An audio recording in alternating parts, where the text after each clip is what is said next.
जय श्री कृष्ण। जिंदगी में कुछ करना चाहते हैं, लेकिन क्या करना है और कहाँ से शुरू करना है और कैसे करना है ये पता नहीं चलता। ये उलझन खत्म होने का नाम नहीं लेती।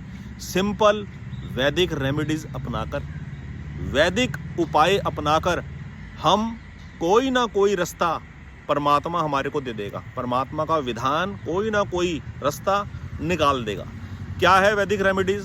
वैदिक रेमेडीज है अपने घर में श्रीमद् भगवत गीता के श्लोक पढ़ना। श्रीमद् भगवत गीता पढ़िए, अध्ययन कीजिए, 2-4 श्लोक पढ़िए, दिन के अर्थ सहित पढ़िए, जो मन करे उसको बार बार पढ़िए। श्री रामचरितमानस का पाठ कीजिए, 1 पृष्ठ पढ़ लीजिए, आधा पृष्ठ पढ़ लीजिए, 2-4 दोहे पढ़ लीजिए, व्याख्या सहित पढ़िए, अर्थ सहित पढ़िए। ठीक है।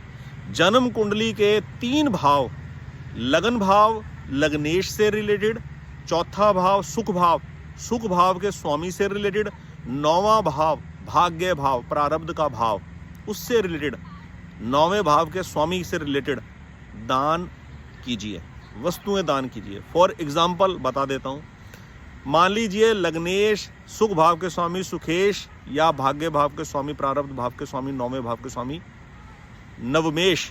मान लीजिए फॉर एग्जाम्पल मंगल है, तो मंगल से रिलेटेड दान करना है। क्या दान करना है?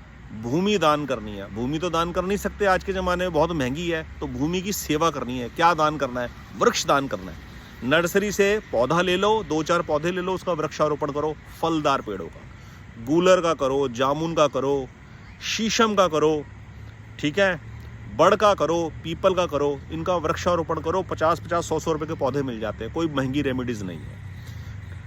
मान लीजिए लग्नेश सुख भाव के स्वामी सुखेश, भाग्य भाव के स्वामी फॉर एग्जाम्पल गुरु है, देवगुरु बृहस्पति है। देवगुरु बृहस्पति से रिलेटेड दान कीजिए। क्या दान करिए?